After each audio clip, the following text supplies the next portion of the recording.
तो नमस्कार। आज बात करते हैं पाइल्स की। आपने बहुत लोगों को बीमारी सुनी होगी पाइल्स की।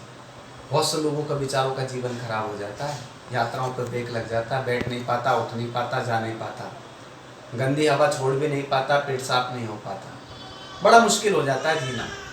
तो उस पाइल्स को समझ लें।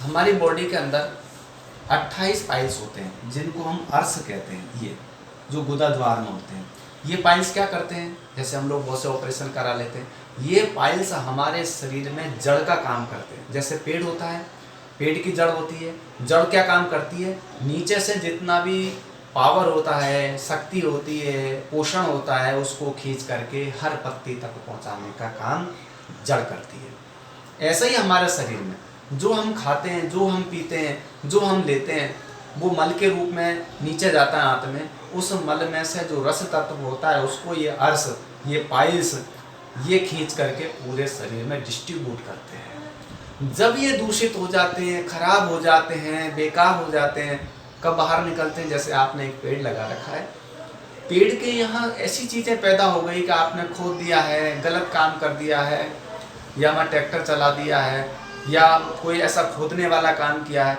या वहाँ पानी आ गया है जो वहाँ से वो जड़ दिखने लग गई। तो ऐसे ही हमारे शरीर के अंदर जब टॉक्सिन्स ज़्यादा इकट्ठे हो जाते हैं, गर्मी ज़्यादा हो जाती है, तो आंतें फैल जाती, चौड़ी हो जाती, चौड़ी हो जाती है। तो बाहर का पार्ट जो अंदर छोटा हो जाता है या फैल जाता है, और अंदर का पार्ट बड़ा हो जाता है, तो ये अर्श बाहर हो जाते हैं। इनको बिलाई भी बोलते हैं। ये क्या है? जड़ जैसे होते हैं। ये बिल्कुल रेड ब्रिसल्स होते हैं, जैसे हमारी उंगली है ऐसा बिल्कुल रेड होता है। इसके ऊपर अर्श होते हैं जो वो हमारे शरीर में पोषण पहुंचाने का काम करते हैं। जब शरीर में अति गर्मी हो जाती है, पेट फैल जाता है, हाथों से वो बाहर निकल जाता है, तो ये बाहर आकर के आ जाते हैं। अब इनको हम लोग ऑपरेशन करके निकालना चाहते हैं। क्यों? जैसे हमारा अगर ये अर्श नहीं होंगे तो क्या होगा? जैसे ही खड़े होंगे मल टपकने लग जाएगा। कोई भी चीज़ को अगर ज़्यादा ऊपर से हम लोग डालते हैं तो वो एकदम से गिरने लग जाती है। तो हमारी आंतों में मल भरा रहता है, मल को एक लेयरिंग होती है जिसको हम मूलाधार चक्र कहते हैं, वो रोकती है। और सबसे ज़्यादा इम्पोर्टेंट जो आंतों में होते हैं वो अर्श होते हैं, जो मल को धीरे धीरे धीरे धीरे नीचे की ओर आने देते हैं। जैसे आपने सर्कस में देखा होगा, 10 मंजिल से आदमी कूदता है तो किसके सहारे कूदता है? रस्सियों के सहारे। एक रस्सी को पकड़ा, दूसरी को पकड़ा, तीसरी को पकड़ा, चौथे को पकड़ा, और धीरे धीरे नीचे आ गया। उन रस्सियों को हटा दिया जाए तो वो आदमी ऊपर से डायरेक्ट नीचे आएगा और खत्म हो जाएगा। ऐसे ही हमारे मल का सिस्टम है।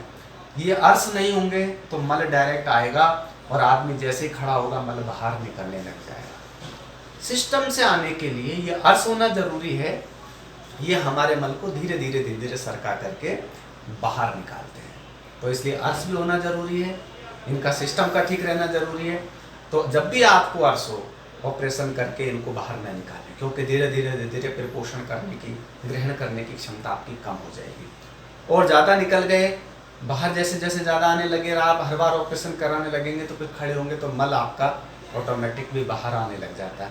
जैसे आपने प्रोस्टेट में देखा होगा, बहुत से लोगों का यूरिन पास होने लग जाता है, रुकना नहीं पड़ता। ऐसे ही हमारा ये सिस्टम अर्श का है।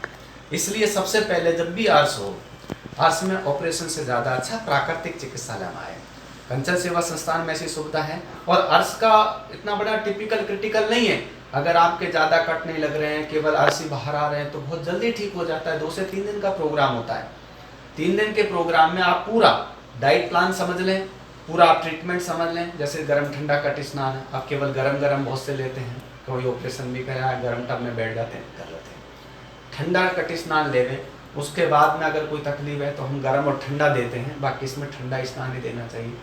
अर्श को अंदर खींचने के लिए जैसे फिटकरी के प्रयोग हैं वो भी, लेकिन ये सब कुशल चिकित्सक की देखरेख में करें तो ज़्यादा अच्छा है। घर पर आप जो कर सकते हैं वो एक सबसे बढ़िया प्रयोग है, एप्पल का शेक बना करके पिए। एप्पल आप समझते ही हैं, जिसको सेब कहते हैं। सेब का दूध में शेक बना लें और उस शेक का प्रयोग करें। दिन में 2 से 3 बार रेगुलर उसका प्रयोग करें, और गर्म ठंडा का प्रयोग करें या ठंडी पट्टी का प्रयोग करें। और पूरा डाइट प्लान, जैसे मिर्ची है, नमक है, ज़्यादा गर्म करना